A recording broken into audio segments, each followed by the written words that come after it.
Do you want to begin? Yeah. I think we should start with chapter two because Okay. he develops the idea of the archetypes, and then chapter one kind of piggybacks off of it. Yeah. So we can just like briefly define what Jung means by archetypes and how they come about in the psyche of an individual. Jung says that the archetypes exist formally as real historical occurrences. And the wise old man, for example, has existed in the forms of a medicine man in primitive societies. And in modern times, we can see the same kind of individual in the form of like a doctor, psychoanalyst, religious leader, or gurus. Yeah. Uh, and I'm gonna just read a quote.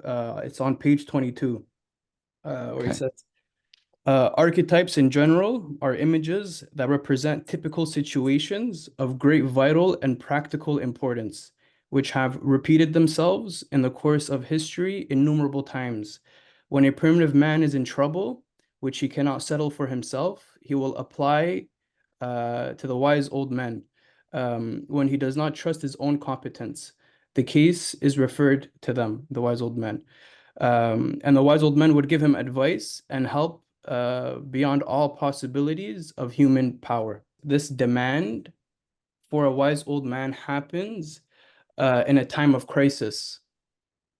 Um, and you can see how Nietzsche used Zarathustra as the wise old man uh, post the death of God being the crisis that he found. And what's interesting too is why he chose Zarathustra instead of like someone else. Um, and I feel like if you look at like Nietzsche's oeuvre in general, like all of his texts, like it's primarily about morale and morality. And Zarathustra, in Nietzsche's words, is the person who introduced morality to the people, and that he has to come back and reconcile what he has introduced to humanity. Um, and he descends from the mountains, and Jung says that the mountains and the sun and is a symbol of uh, superhuman consciousness, like the sun. The sun, it's divine consciousness, and and you can kind of see the parallel between Zarathustra's own like the mythology of Zarathustra and Nietzsche, being that Nietzsche was very conscious, super conscious, um, to the point where there's a nice passage in the book where Jung is talking about how he knew people that knew Nietzsche, and there was one Nietzsche was giving a lecture, and a student came up to him and he asked him for clarification, and Nietzsche looked at him with like excitement, and he just kept rambling on, and then the student kind of got put back, and Nietzsche gave up on him. He had no patience. So he was in this very excited state of being super conscious. And when he wrote Zarathustra, and Jung makes a parallel, um, like how he descended to this unconscious way of being. He was Mhm. like he swang from hyper consciousness to unconsciousness to the point of possession, possessed by the archetype of Zarathustra. And Zarathustra descended from the mountains and went to the common man. So this descension from consciousness to kind of unconsciousness, to speak the good word, you know. Well, so first thing that comes to mind is his this description of the archetypes in this passage, because it's different than from where I've read Jung before. I've never seen him very clearly talk about the archetypes as repetitions of actual events. Mm. But it's I don't necessarily mean to like go to like the most contentious part of Jung right away, but I guess I'm going to. you know, I often think that Jung doesn't know what the heck an archetype is, because on the one hand, they are what he calls instincts of the imagination, right? And he even has these passages elsewhere where like they come from some kind of pseudo biological cellular stuff, Yeah. right? And then on the other hand, they are these inherited repetitions of experiences that people have had. Mm. And so then, from an intellectual point of view, it's unclear to me. What do you think? Are the archetypes inherited in a way that now would be understood as sort of pseudoscientific, like a Lamarckian inheritance? Or are they, is there a way we could read the archetypes in a basically science compatible way, do you think? I think it's very symbolic. I think there is a logic behind it, but it's not a sense of like it can be biological reduction. I think it's innate, like it's innately symbolic and I don't know, I don't know if spiritual is the right word, but on page 22, he goes, I'm gonna read it. I didn't write it down, but I have the book here. He goes on to say how these archetypes reveal themselves in man. And he refers to it as like a constellation. So he says certain situations can conjure up certain constellations in us of which we were quite ignorant. They bring out reactions of which we did not know we were capable of.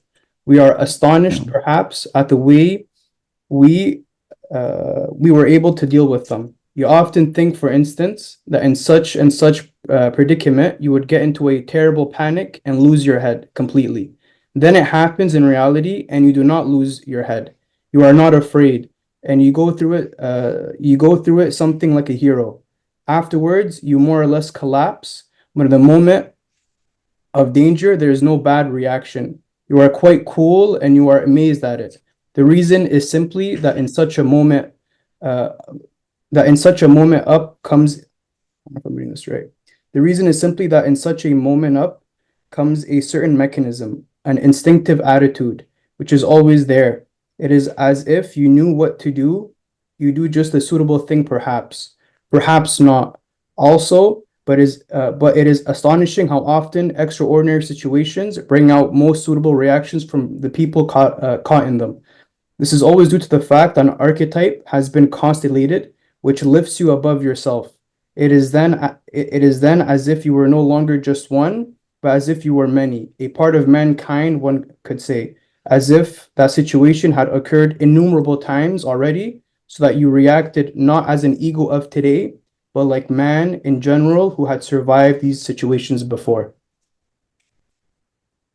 Like Right. this Yeah, is like a Bible that's study, you know? perfect. Yeah, Yeah. no, that's perfect because I I think that you can read Jung in a way that is what I'm calling science compatible, Mm. but you have to read Jung as nonetheless uh, he's not compatible with a physicalist reading of Darwin, but actually in Darwin itself, you don't have to be a physicalist because what you're dealing with is the selection of organisms, not the selection of genes per se, Mm. right? Like the unit of selection, the unit of selection in Darwin itself is an organism, not a gene. Um, and there's a lot of debates in the philosophy of science about that. But the reason I'm bringing it up is because what you just read to me, how it's normally interpreted, is that the point where you say, where he says, the point where Jung says, right, and there's, okay, so you quote about it, right, and then this is because right, this is always due to the fact that an archetype has been constellated, which lifts you above yourself, is then as if you're no longer no one, as if the situation occurred innumerable times already, so that you reacted not as an ego of today, but like a man in general. So I don't know if this sort of thing interests you, but I'm saying, I guess I'm just randomly telling you because this is the sort of thing that I some like will hone in on, right, Mm, as a philosopher, which is that what people will say is that they'll read this as saying that it's Lamarckian, mm. right? I don't So know. he's saying, do you know what Lamarckian means? Oh, No. okay. So, um, well, maybe we should back up and like, so evolution by natural selection, right? Um, Evolution by natural selection means that you select organisms. So there's a surplus of organisms, right? More organisms are born than can survive in a given ecosystem. Mm, That's virtually always true. But that's wrong. I can't say it's always true, but that's always true if there is selection, if there's going to be evolution by natural selection. And um, so there's a surplus of individuals who are born. Some of them are going to reproduce and some of them are not. And that's what is the mechanism of natural selection, right? mm. Is the variable survival of different kinds of organisms, right? Okay. So the the the the example that's always given is like these different bird beaks, right? And it's like some birds within a given species might have slightly larger or slightly smaller beaks, and whatever the food source is for the birds, it might be more advantageous to have a larger beak than a smaller beak, Mm, right? And so there's selection. Maybe there's selection of larger beaks because larger beaks tend to be better for food consumption. And so out of the surplus of birds, not all of them are going to survive. And the ones that do not survive tend to be a certain beak type. Okay, so that's natural selection. It depends on a surplus and then selection of existing traits. What what I'm saying is that what bothers a lot of people about Jung is he's always making these comments to the effect of this, as if that situation had occurred innumerable times already, so that you reacted not as an ego of today, but like a man in general who survived these situations before. mm, So that implies inheritance mm. of the archetype, Yep. right? That you behaved the way men did before. Yep. How did that inheritance occur? And this is what people are always like worried about in Jung is how do you inherit this archetype? Mm, And read quite directly and literally, it seems clear that it's what's called Lamarckist. Lamarck said that animals inherit their traits because of their parents' experiences. mm, mm, mm. So, so the example that's always given is that the giraffe inherited a long neck because each generation of giraffes stretched its neck Mm. as hard as it could towards the upper trees because maybe there was no trees, nothing to eat on the ground or whatever. They Yeah. stretched their neck, and the neck stretching is inherited by the next generation. The offspring are ready with more stretched necks. Mm. Okay, so it looks like that's what Jung is saying here, Yeah. right?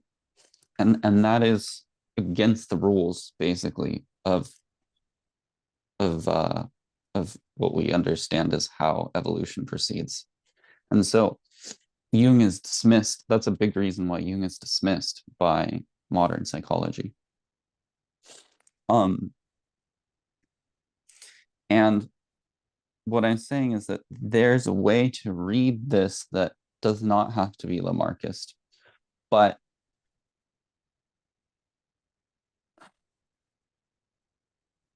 it requires you to distill a theory of something like a species being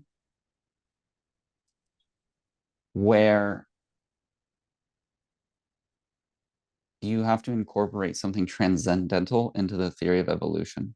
Mm, And it's really difficult, interesting subject for me because it comes down to like how to reconcile the achievements of the German idealist tradition. mm, Mostly I'm thinking Kant and Hegel, yeah. right? The transcendental plane. How to reconcile the critique of metaphysics to and with Darwinism, Mm, because Darwinism is nowadays read as purely physicalist, right?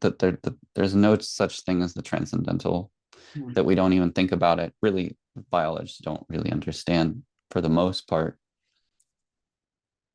in any really deep way, something like Kant. mm, Um, they just understand it like epistemologically, like, oh, well, what Kant is saying is that there's certain things we can't know and there's certain things that we can. mm. But okay, so is this interesting to you? Because I, I'm sorry, because I'm kind of going away from the text somewhat, but I'm also coming out of the text. So, and I do think it's important for interpreting what's going on in general. So, okay, so the other way of interpreting this would be that what is inherited is man's species being, but what that means is that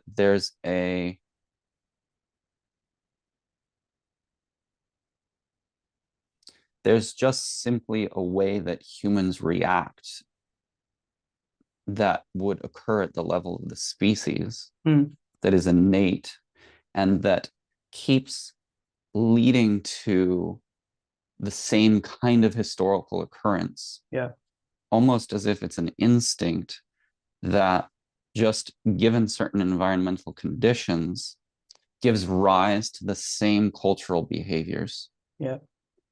And what that does is it actually challenges us to not think of cultural behaviors as purely symbolic, as purely arbitrary, as purely determined by particular cultures of the common sense we now mean culture, right? Where culture is like purely learned and it's a set of symbols that are more or less arbitrary and that we take it in, right? We take in Mm, culture and we act out whatever the language tells us to do. Like that's not what would have to be going on here. What would have to be going on here is that there are certain ways that humans always behave. And actually, there is no evolution going on here. And this is my point, because people read this as having to do with evolution, mm, but that there is no evolution going on here because you're dealing with the same species being over this long history. And that in all of those cases, you see this same species being emerging. mm, So then the way to interpret it would be to say, well, no, there's not evolution taking place, and Jung's not talking about um, any kind of selection, whether it's Lamarckist or not, but that, or maybe language gets confused because I said there's no evolution taking place. There's no biological evolution taking place. mm. Maybe there's a theory of cultural change or cultural evolution taking place, but that cultural evolution is happening on top of the archetypes. So cultural evolution would happen on top of the archetypes, not with the archetypes. You mind repeating that? Cultural evolution would happen on top of the archetypes. Like the archetypes would be the substrate Yes. of cultural evolution, Yeah. but the archetypes themselves are not inherited. Okay. Except, well, this is, see, what's interesting is that language is so confusing, right? The archetypes are inherited, but they're inherited in such a way that they don't change. Mm, So there's no selection going on, mm, right? It's staying the same. Man's species being is staying the same through history. mm. And so there's this constant of archetypal potential. Yes. And that the reason that the wise old man archetype appears in the imagination is in some sense innate and genetic, but it has to do with a species being that's not changing. Mm. Yes. And so then you do have the emergence of a kind of theory of the transcendental that is compatible with Darwin. It's just not compatible with what nowadays people call like neo-reductionist Darwinianism or some such, right? Mm. Like geneticism. Richard Dawkins is always the bad guy in that story, right? The kind of selfish gene. So yeah, I don't know. So all that kind of came up for me when we were reading this part. Yeah. What are your thoughts? What I'm interested in is the emergence of a particular archetype. Um, Hmm. and I want to kind of like try to um stay close to the text and frame the conversation on Nietzsche and Nietzsche's own personal life, because I remember in our previous talk you said you wanted to read a psychoanalyst and this and an insane individual, not insane, but someone who kind Yeah, of went off the rails, right. uh, like Judge Schreiber. So what I find interesting is how Nietzsche conjured up Zarathustra Hmm. from his psyche. And in the beginning, when I was talking about like these critical events in history that demand the presence of an archetype, I finally found the quote, and I'm gonna read it out, and I'll be curious to see what you think. Uh, so this is on page 24. Okay. Uh, and on the top, so it's like 23 going to 24. He says, Yeah. "How there are numbers of archetypal situations, and the whole of them make up the world of mythology. Mythology is the textbook of archetypes. Of course, not rationally elucidated and explained, but simply represented like a picture or a storybook. But all archetype are but all archetypes were originally real situations." And then Hmm. the second paragraph, I'm gonna skip a few lines. Hmm. Actually, not. We are here concerned with the archetypes of the old man. Whenever he appears, he also refers to a certain situation. There's some disorientation, a certain unconsciousness. People are in sort of people are in a sort of confusion and still don't know what to do. Therefore, this is the term that he brought up before, Saoshyants. I'm probably mispronouncing it, but it's like these prophets that come about in moments of crisis. These wise men or prophets appear in times of trouble, when mankind is in a state of confusion, when an old orientation has been lost and a new one is needed. So in the continuation of this chapter, we see that Zarathustra appears in the moment when something has happened, which made his presence necessary. And Nietzsche calls that the death of God. When God dies, man needs a new orientation. In that moment, the father of all prophets, the old wise man, ought to appear to give a new revelation, to give birth to a new truth. That is what Nietzsche meant Zarathustra to be. I don't know if I should keep going. Yeah, I keep going for the end of this paragraph. The whole book is an extraordinary experience of that phenomenon, a sort of enthusiastic experience surrounded by all the paraphernalia, one could say, of true revelation. It would be quite wrong to assume that Nietzsche invented such particular artifice in order to make an impression for the sake of aesthetic effect or anything like that. It was an event which overcame him. He was overcome by that archetypal situation.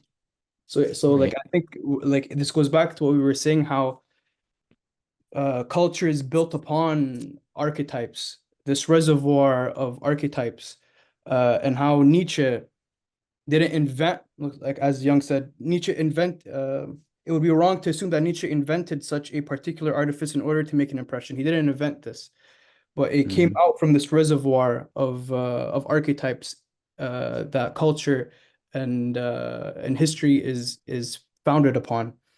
Uh, I'm not really sure where I'm going with this, but my interest is that attachment that Nietzsche has on Zarathustra and how Zarathustra emerged from his psyche. And I loved how he like defines the crisis for which Zarathustra was necessary to be, and that crisis was the death of God. Right. Uh, so I'm curious to know what you think about this passage. Well, first I'm gonna clarify that I don't think Nietzsche is, I'm sorry, I'm going to clarify that I don't think Jung is saying that Nietzsche did not invent Zarathustra. I think that he's saying he did not invent Zarathustra to make an impression. Mm, In other words, he says, for the sake of aesthetic effect or anything like that. mm, It was an event which overcame him. Um, I think Nietzsche did invent Zarathustra, but he did not invent Zarathustra for like I don't know, like the way a pop star invents a character to sell records, mm, right? mm, Like mm, mm, mm, I think that's what Jung is saying here. mm. The reason that's important is because now I'm kind of beating a dead horse, but there's this issue again of like, do we read Jung as saying that the collective unconscious is literally something outside of people that like then causes them Mm, to have an experience, mm, right? Like some kind of pseudo mystical fog that like overwhelms people. mm. Um, and that would be the diffusionist theory of culture, actually, right? That culture like affects people and makes them react. And so that would be a different way of reading it than the Lamarckian way I was saying before, Mm. because it wouldn't be inherited in that way. It would just be inherited in the basic way of like, I do what culture tells me to do. But that's not also what's going on here. So I think that the key issue here is that Jung is saying that the death of God is a real historical event, Yeah. Yes. right? It's not just to be read as a poetic metaphor of something going on in Nietzsche's head, perhaps. Mm, So in a kind of vulgar Freudian sense, we might read this as saying that this is about Nietzsche's dad, mm, right? Nietzsche's notion of his dad is under some kind of distress. Um, he's lost his father. Maybe we should look in his personal history for some moment where his belief or faith in his father was deeply challenged. But so Jung saying, no, that's not how we should read this. The death of God is a real historical event, and that historical event is the cause of Nietzsche's vision. mm, And so then here's the philosophical problem that's coming up here is that the death of God is a real event, and the archetypes are supposed to be transhistorical, mm, right? Now, the difficulty that's coming up here, that comes up in kind of all interpretation that seeks to produce a transcendental historical, right? So like you'll hear Foucault, for example, writing about like the transcendental historical, that the transcendent somehow changes in time. There's kind of a paradox in that, right? But the problem with not having a transcendental historical is that what ends up happening, like in Jung, is that you have this same machine of interpretation that interprets everything the same everywhere in history. Like, oh, we're always going to interpret according to the archetypes because we already know what they are. And so when I'm reading this lecture, his engagement with his pupils is always like there's this interpretive machine that's like, we know what the archetypes are, and then mm. he's always questioning them on like whether they're able to properly Yeah, yeah, interpret the meaning yeah. according to his machine. Yeah. And then you have to wonder, is this machine Jung's mental machine that he wants everyone to follow? Yeah. Or has Jung really discovered the nature of the transcendental for all history? And perhaps in a way no one else ever has, which itself turns Jung into a prophet. Yeah. Young the And prophet. so, right. And so, because the prophet is the one who tells you the transcendental meaning of history. Yeah. And so then you have this battle between Nietzsche and Jung, because Nietzsche is also telling the transcendental meaning of history Yeah. through Zarathustra. But Jung's criticism to towards Nietzsche is that Nietzsche was possessed by it. I don't know if you read the Red Book Yeah, by Jung. go ahead. Yeah. No, I haven't. You No. haven't? So the way it's written is that there's this super mythological passage. So it's like Jung's own cosmology and all these different archetypes pop up. Yeah, But right after that is a psychoanalysis of those archetypes and symbols that he encountered. So right. that's where Nietzsche is lacking, and that's where Jung's criticism towards Nietzsche is from. Is that he was deeply possessed by the archetypes, and he wasn't able to come out of that possession. There's a very nice passage. I need to find it where he Okay. talks about the. Okay, I found it. Okay, Okay.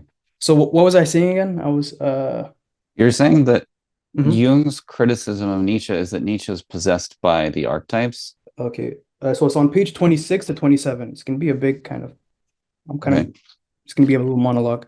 So Yeah. Dr. Jung, so he says, so it starts with Mr. Crowley. Would it be the first very abstract consciousness, and in coming down, would it take an opposite, more human form? So I think they're referring to like the sun and Zarathustra's descendants from the mountain. Right. And then Dr. Jung says, Jung says, yes, it is a detension, a relaxation, a more human form. His consciousness was before characterized as sun-like, and that is, of course, far too much, a sort of divine consciousness. Naturally, it suggests megalomania, and you have, in fact, to reckon with these megalomaniac assumptions in Nietzsche. 6 years later, in 1889, he was already ill with megalomania on the basis of degeneration of the brain. Of course, it is exceedingly difficult to say whether he was already influenced by the oncoming disease, but I think it is very improbable. There are very few things in the actual text of Zarathustra which could be hypothetically ascribed to that. This kind of megalomania is due to something else. And then Mrs. Wolf says, it is archetypal, question mark. Jung replies, yes, he is identical with the archetype. Of course, he makes a difference between himself and Zarathustra. He says, and Zarathustra passed by me. That's in the passage that he wrote to his sister. Yeah. But he cannot help feeling gripped by that figure, and he even is Zarathustra at times. Even in the way like this, even the way like he writes in Zarathustra in the book, like Right. you're not sure whether or not like when he uses I, like speaking as Zarathustra, if it's Nietzsche speaking or if it's Zarathustra speaking. Uh, Hmm. and that is an inflation. You see, whenever Yeah. one is caught in an archetype, one forgets oneself completely. One is in a heightened condition, just inflated. Then one lives on and can see later that one has suffered from an inflation. So what he's saying here is that you can only understand that you were possessed by an archetype post-inflation. Then one Hmm. lives on and can see later that one has suffered from an inflation. And this is the part that I wanted to read. Hmm. Primitives know that when a man has been a great excitement and uplifted condition, when a man has been a successful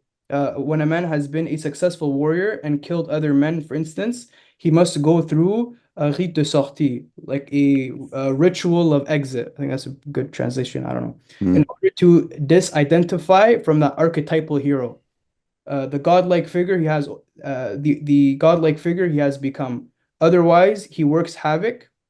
He goes on slaughtering his own tribe, perhaps, uh, or becomes so impertinent that he is insupportable. Therefore, in certain tribes, the successful warrior is not received in triumph as we would treat him, but is sent to a lonely place where he is fed on raw vegetables for 2 months in order to thin him down. And then when he is quite meek, he is allowed to come back. So, linking this with what I said before about the Red Book and this that term that the term that he used, rite de sortie, this ritual of exit, Nietzsche was inflated by the archetype of Zarathustra, and he was incapable of seeing himself outside of that identification with Zarathustra. Uh, So you think he never came out?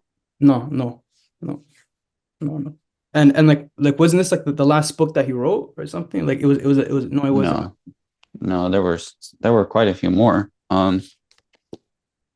Nietzsche wrote this when he was like 40, and he only lived to like 55. But so thus spoke Zarathustra, first published 1883. After that came Beyond Good and Evil, Genealogy of Morals, No way. Twilight of Idols, Dithyrambs of Dionysus, which nobody ever reads apparently, the Antichrist, and then I think he dies. But then Nietzsche Contra, oh, and then The Will to Power, which was published. Oh, Yeah. and Ecce Homo was published. So yeah, there was a lot more after that. But you can even see in his writing, like in the genealogy and even Beyond Good and Evil, the way he Yeah, speaks about himself. And I get it's like this affirmation of life, but like, why I am so wise in Exe Homo, like these, it could be seen as arrogant, but it could also be seen as like, okay, one has a responsibility to be one's own judge and affirm one's own life. But there, it's like you can see why he chose Zarathustra, and it's yeah, like Thus Spoke Zarathustra was Nietzsche's Red Book in some sense, but there yeah, wasn't that analysis of oneself. There wasn't like like you can argue and say maybe the books that he made afterwards was a way of clarifying this like hyper mythological symbolic text in Zarathustra, right. but I don't know. Well, what is your? There's a lot of different ways we can go with all this. So you have the death of God, which is a real historical event. You have Nietzsche's reaction to the death of God. And then I presume that in Jung, so that's why I'm interested to keep reading. Jung, for Jung, does psychology mean all psychologists? Does it include Wilhelm Wundt and William James? Or is it really just Jung who invented psychology? I think maybe it's like In other words, like, can Wundt properly interpret Nietzsche? Certainly Freud can't, according to Jung. I don't I would say it's psychoanalysis. Like I think it's the unconscious, and I think Jung would be in agreement with like the symbolic interpretation of the unconscious. But I wouldn't say that he would be totally against like these American psychologists because it's a way of self-analysis. Um, but I would say he's more in line of like the Jungian way of thinking of the unconscious and the archetypes. He's very I feel like he's very like when I first read Jung, I was like mesmerized by his writing. I'm like, oh my God, it's so poetic. So, but then now I'm like, okay, like you're Hmm. sticking to your own shit all the time. Like you're just Hmm. constantly using the same way of thinking. And yes, it's animating, but at the same time, it feels like it's missing something. Like there's something missing in the analysis. Like I feel like you're forced to read Jung as Jung for you to feel what Jung felt. Mm. Well, I think that in a very real way, Jung is a psychologist, and Nietzsche is a philosopher. Mm. And you can see, to me, the difference is that Jung does construct a theory of the mind that always works the same in all moments, to the extent that even though even though Jung acknowledges that the death of God is a real historical event, psychologically, it has no effect. It has no relevance. I would disagree. Well, let me say one more thing and then you can say why. What I'm saying has no relevance is that if you interpret history as archetypal, then you have to interpret history to a certain degree as circular, Mm, so that history more fundamentally works in cycles yes. rather than as accumulative, um an accumulation, Yeah. right? And thus a progress, Mm, like a cumulative progress. mm, So like you're always going to go back to the same archetypes. yeah. But there's a what it's like the process of individuation, you know? So the cycle that's traversed, it's not always the same. It's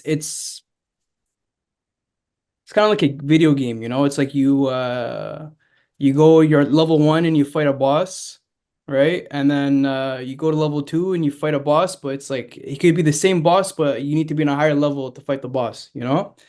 So it's like the Uh-huh. process of individuation is similar to that. Like um in every cycle, like the death of God is a precondition for the existence of archetypes.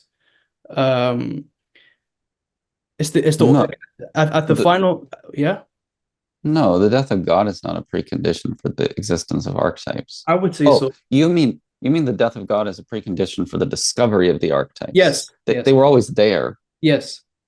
Yeah, yeah, that's a better way of putting it. Yes, yes. Hmm. And at the end of the individuation cycle, at the point where the snake bites its own tail, it's a sort of death. It's a psychological death Hmm. of archetypes, you know, or like Yeah.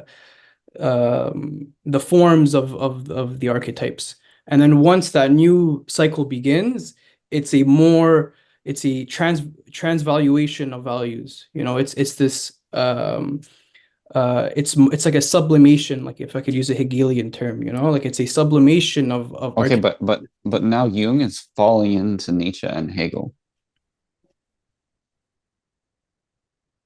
And what's wrong with that? Young is a Nietzschean. Young is a Nietzschean.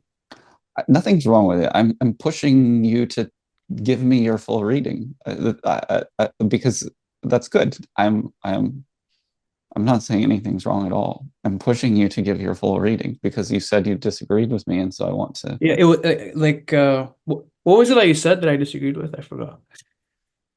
You said You something. said that I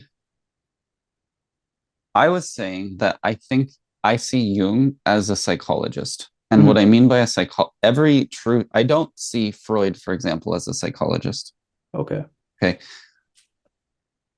A psychologist is someone who takes a synchronic model and uses it as an interpretive frame Mm, to study every phenomenon that appears to him. okay. So, like a cognitive psychologist, you know, if you listen to someone like Albert Ellis, you can find that on YouTube. Him psychoanalyzing someone or giving someone therapy. I mean, this is horrible. Jung is 100 times better than this, right? I'm not comparing, but like the worst kind of psychologist, right? Just like does exactly the same fucking thing to every problem someone brings him, right? Oh, I'm depressed. Oh, well, the reason you're depressed is because you have this thing called automatic negative thoughts. And your automatic negative thoughts are causing you to be unhappy. So what Yeah. you need to do, like, and so on, right? It's like, It kind of right, reminds me of okay, like Jordan Peterson with his carnivore diet. Like I don't know if you saw so, the Elon Musk interview. He's like, yeah, my lower back is in pain. He's like, yeah, the carnivore diet will fix that. You know? right, yeah, yeah. So that's like the worst version of a psychologist. Jung is a great psychologist, and I mean like capital great, like one of the great psychologists, right? but I do see, so to bring it back to what you're saying, and I think part of what we can do in this meeting of ours is like kind of let out all of our beans, all of our I forget what the saying is, like The cards are like yeah, put down all of our cards, because then like I totally do want to like read very seriously and carefully and like be in the text, but I think also it's helpful to, yeah, lay down our cards and figure out like what yeah, is it that I and you are trying to see, like what hypothesis, or one might say bias, I like to think of it as a hypothesis. What hypothesis do I have and you have that we're bringing into the text that we can then test by yeah, reading the text, right? yeah. And for me, I think that sure, Jung may have successfully distinguished himself from Nietzsche by saying that I came out of the archetype of the wise man and I overcame my megalomania. But I'm also saying at what cost? And I'm saying that I think Jung's cure for himself was the production of this very rigid Hmm. psychological Yeah, fixture. It's a yeah, fixture, right? yeah, It's like a structure yeah, that isn't going to move. yeah, And it's what he holds on yeah. to not fall back into. Yeah, yeah. And that's literally what he says in the Red Book. He's like, if it wasn't for my responsibilities as a academic, I would have lost my mind. Or like my responsibilities with my family, like this, Interesting. yeah. And so then for me, the question is, to put it kind of stupidly, do I want to be Nietzsche or do I want to be Jung? Or is there a third option? Is there something else? Is there another way? Right? Like, is the only way out to produce a fixture? If supposing you are a person, not everyone is, but supposing you are a person who is making a red book or thus spoke Zarathustra, supposing you are that person, is your only way out to produce a psychological fixture? Mm. And then otherwise you have to be constantly inhabited by the effusion of archetypal desires. I think the cards are out.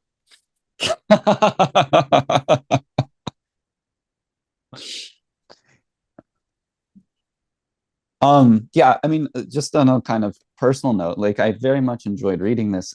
It's just that I think honestly, my mind, I mean, just besides the fact that I didn't have time to go back and read it again closely, I also got, I actually, I don't, I bought this book and I started reading this book as well. And, but I hadn't read that. Okay, I think there was one other thing. I guess what I'm doing is I'm confessing, I'm kind of lying that I didn't have time, because what I actually did is I You're reading from the back. yes, I did have time, but I didn't do what I was supposed to. So I'm sorry. Maybe that's what I'm saying. I'm sorry. I didn't do what I was supposed to do. Um, but uh, but look here. Okay, there's one more thing I want to mention. Freud says about Schreber something similar to what Jung says about Nietzsche, but it's also somewhat different. What Freud says about Schreber, and it's like buried in a letter somewhere. Um, but he says, I succeeded where the paranoiac fails because I found the object in my delirium. Mm, And the object is the Oedipus complex. mm, So this is a very strange kind of object, this Oedipus complex, mm. right? But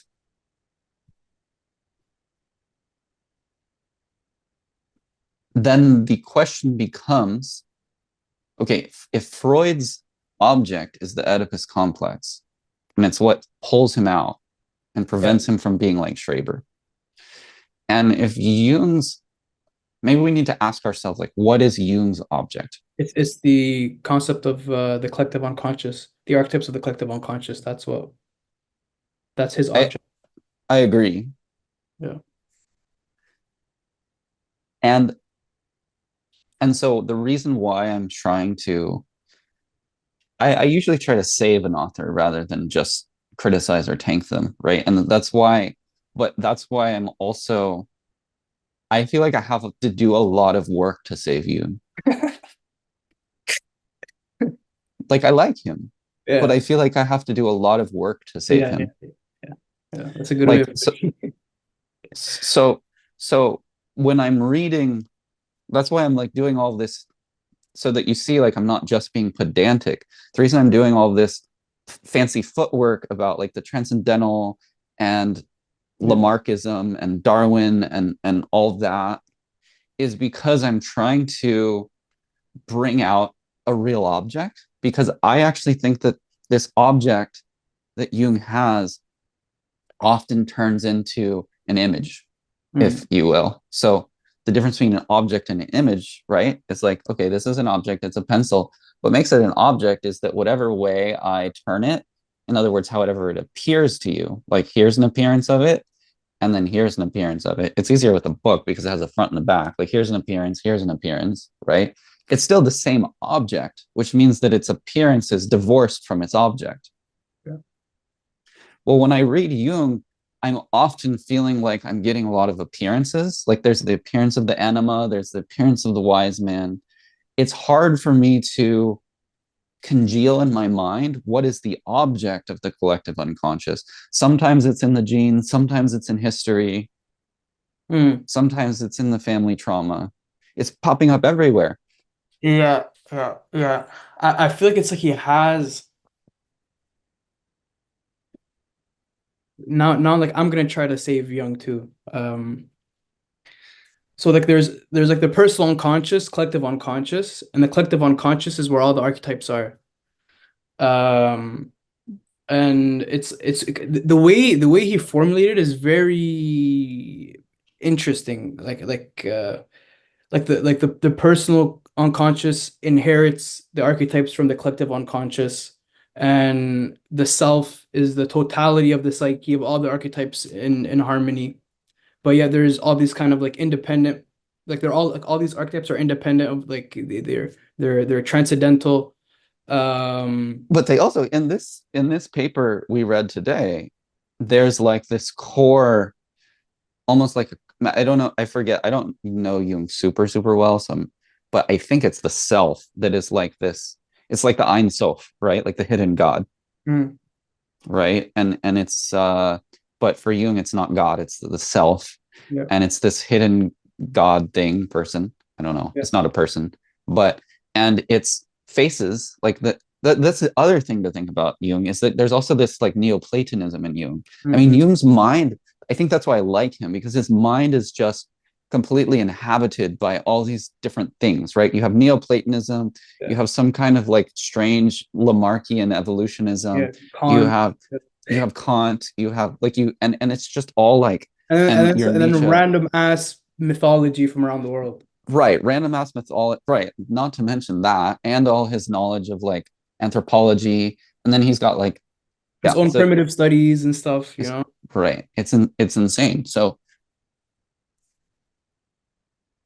So I do see him as like being inhabited by all this knowledge, and it's all like living in him, and so that's why it's fun to read him. And maybe And maybe his concept of the archetypes is a reflection of his own desire to bring all these things together. You know, the concept of the self being this like total, because like okay, Jung's okay, I think I know what Jung's object is. yeah, It's calls it what he uses like a Latin word, complex was it complexio oppositorium, like the reconciliation of opposites. That's Jung. That's literally Jung. Jung is that, the reconciliation and of opposites. well, that's great. I I just think he struggles to do that. But you're right. Like, because when I read Jung's letters with Wolfgang Pauli, um, whoops, when I read his letters with Wolfgang Pauli, it's uh, it's that like all the whole time, and you can Yeah. really see that you can actually see his method much better there, because he actually is showing me that he's able to work with an antinomy, Yeah. and he's able to bring about a dialectization of the antinomy Yeah. Somewhat. somewhat. Yeah. But you're right, not entirely. He can't fully do it. And Yeah, so that's what I'm saying. so so okay, so I feel like that's what's missing in him. It's just like, uh-huh. okay, reconciliation of opposites. Okay, any text, Nietzsche, Zarathustra's coming down. What is he introducing to people? He's introducing the opposite. No. It's like, okay, but like, there's one thing that I really liked in the Red Book, and I don't know if Yeah. you know this like he was writing about Abraxas. Uh-huh. Abraxas, I this don't know what that Gnostic, means. yeah, it's a Gnostic god. It's like Yeah. chicken head with serpent legs, and he holds a bow in one hand and some other shit in his right in his left hand or something. And he says this is the God above God, like the God above the reconciliation of opposites. It's like he's Right. kind of like the Zarathustra, like the one who introduces duality into existence. And it's his own, Right. like kind of cosmological interpretation of Abraxas. And that was So like, it's a okay, monster. it's yeah, it's like a monster type. And he's like he calls him um Abraxas the terrible. He gives him an adjective of like terrible, because it can go both ways. It can be terribly good, terribly bad, you know? This kind of indifference, like beyond good and evil. And that was the only thing that I saw in Jung where it was like he produced something from these antinomies, this symbolic But it's uh just an image. yeah, it's just yeah. That's true. So It's it just stays at the level of the image. it stays at the level of the image, but I think he needs because he's so caught up with the symbolic. Like I feel like he's like I think he's incapable of reproducing the impressions left by these images in language. That's why he's obsessed with mandalas, art, the symbolic, encouraging his patients to paint and stuff like that because the symbol is stronger than language. Right. And that just is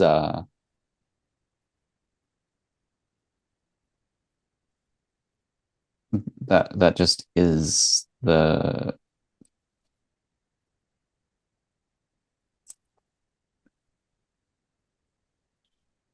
problem. I mean, I okay, what I'm trying to not say that just is the psychosis, because I feel like I and many people use the word psychosis to mean way too many things that may not all be related. Um, but a certain like reading of what a psychosis is an inability to distinguish between images and words, right? Yeah. An inability to express a certain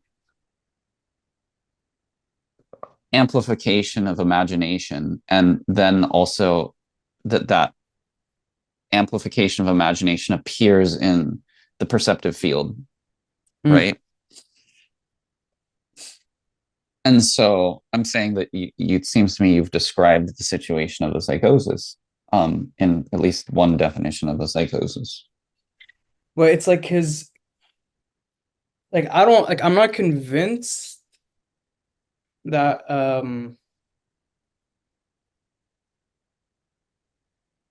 But please don't get hung up on the word. That's why I was trying not to say it. But then this is why I have problems with psychological words, because then they seem to like, no. It's just yeah, not yeah. uh Okay. I'm not convinced that like that Jung was able to kind of reconcile his psychosis and stuff. I really don't. And even like because like I think like he contradicts himself a little bit, you know, like saying that these archetypes are transcendental and they're beyond language. So why the insistence on psychoanalyzing yourself? Why just like why try to interpret your own visions Mm, if it's already incomprehensible, like if it's innately incomprehensible, you know? Like yeah, you can kind of extract what you can, from like this individuation cycle, you go from level 1 to level 2, you get a little power up boost.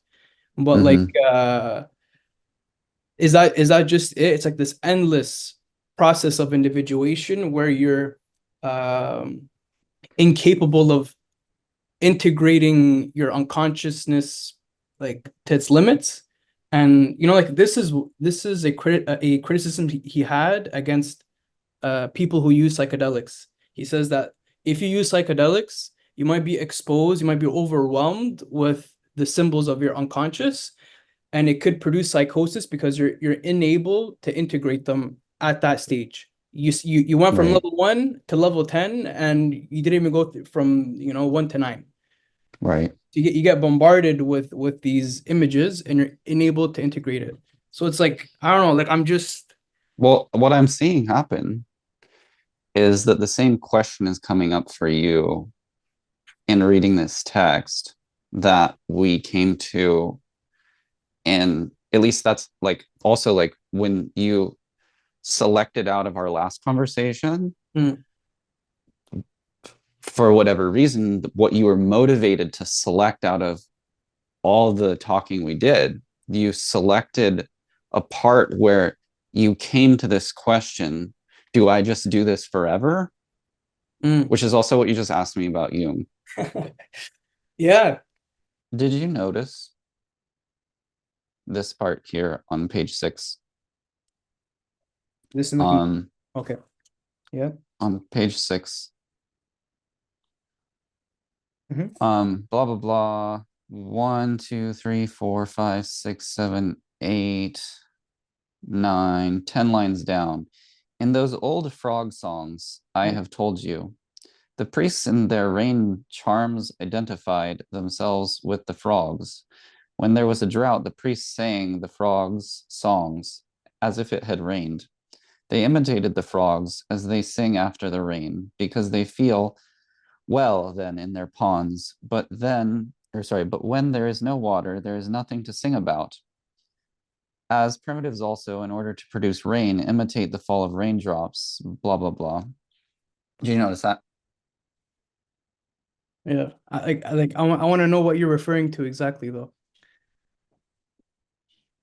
Well, in your in our conversation last time, you spoke Yeah. of the song of the frogs. Yeah, yeah, yeah, yeah. Fucking crazy. When I read that, I'm like, no fucking way. And I never read this in my life. Uh, Right. it struck me. Uh, does that happen to you? Like when you read texts and stuff? Like, um, Well, this happens. So this is called synchronicity, yeah, right? This is what Jung calls synchronicity. And synchronicity is another very difficult concept in Jung, because you were talking about something very personal about the Song of the Frogs. There's no way you could have known. And then the reading that we assigned ourselves that very week yeah, gave this very beautiful discussion of the Song of the Frogs, and even something about the meaning of the frogs, that when it rains, they're happy, yeah. and when it doesn't rain, they're sad. And so the priests have to come in and they have to sing for them. Mm, And hopefully that will make the rain come again. yeah. Right. And so there's a kind of causal confusion between the rain makes the frogs sing, but when the priests sing for the frogs, then the singing makes the rain come. Mm, So this is a when you find a synchronicity, you also find this kind of causal confusion. mm, Okay. Um,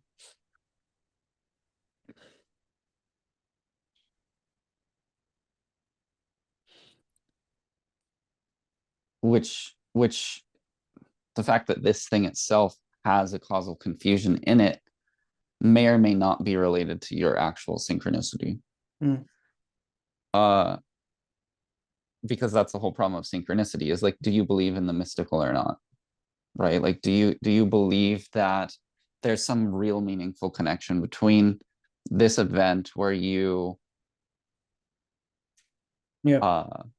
Right? But to fully go into the synchronicity would be to read this here as something of an answer to your Mm. frog problem, Mm. like that it's giving you an answer, Yeah.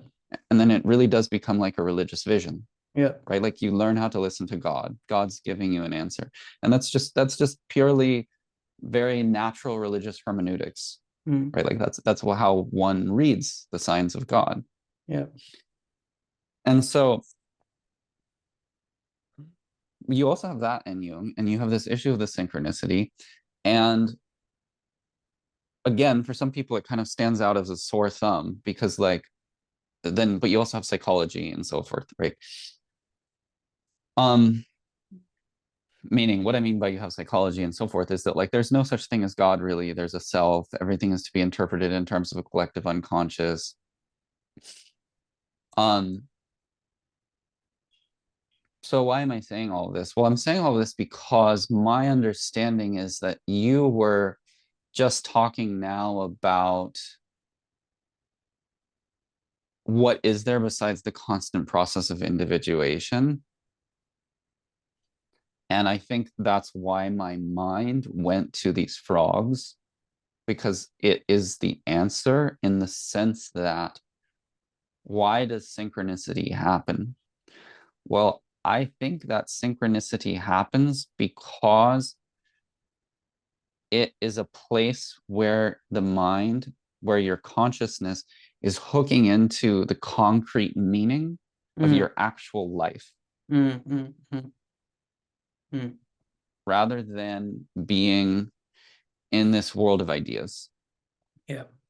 right? And there's this, like, okay, and then this experience is extraordinarily meaningful. And I don't think that one can say positively whether there's like that it's just chance or whether it's supernatural, because I Yeah. think that's an antinomical problem. I don't think there's a way to decide the answer. But I do think that when something like this appears, it is an imperative to the consciousness to concretize. In other words, the apparent correspondence or coincidence calls consciousness to pay more attention to your actual life. Mm. And thus, this issue of, like, do you just keep individuating and individuating, right? Well, that's what it might look like if you're not being concrete about your actual life. Mm. Mm.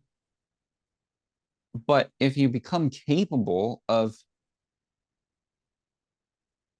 digesting Yeah. your actual life and all of the various interpretive frames that you can put on it start to wash away, and underneath it becomes the appearance of the actual life itself.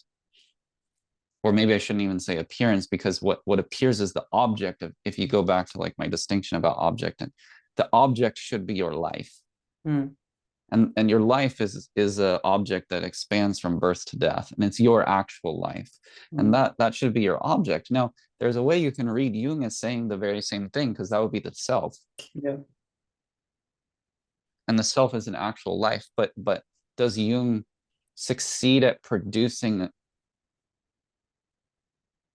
a language for that Yeah. himself and Yeah. doing Yeah. it himself? Yeah. I don't know. Does it matter? Like, if I can get it out of him, then maybe it doesn't matter, because what matters is that I can do it myself, Mm. for myself. Yeah. So that goes back to this issue I was talking about earlier, where it's like, I said in the very beginning, like, well, what I see strongly in Nietzsche is that Nietzsche's really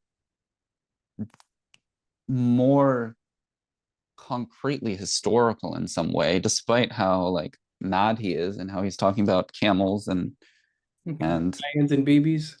lions and babies and gravity and everything.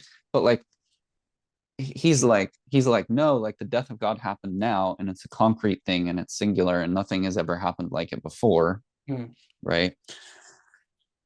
um and so I think what I'm saying is that there's a way that one can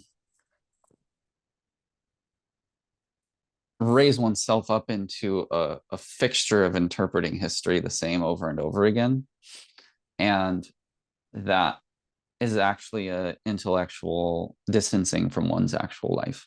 mm, It's a way of learning to distance oneself intellectually from one's actual life. mm, I think Jung probably knew that he did that. mm, Like he knew that that was a difficulty that he had. mm, Um,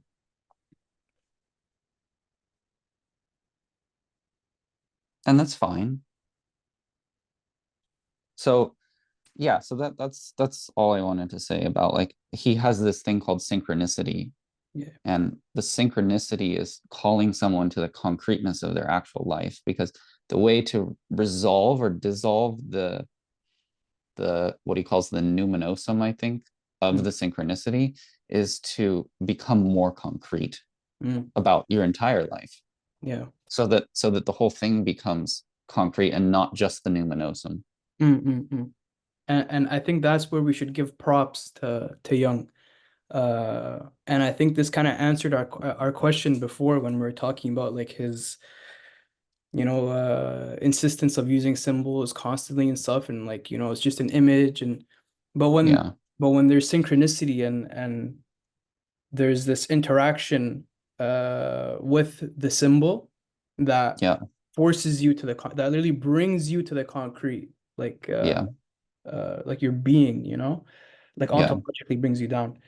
Uh, yeah. you profess and you say, yo, Young is the prophet.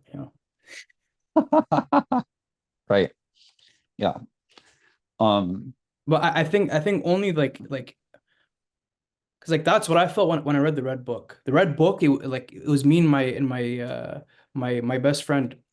We were uh mhm, we were reading it together, and it was like we would read a chapter, and then we would like the very next day have like uh like synchronicity and stuff. We'd have these crazy experiences, and it was like every time we would exchange in dialogue, something would come up, and then we would read the next chapter, and it would come up again. It will strike us, and then it would bring us down into the concrete, and it felt surreal. Like it didn't feel like it felt like I was in a dream. There was no distinction between like I felt like my thoughts were touching like the stars, you know? mhm.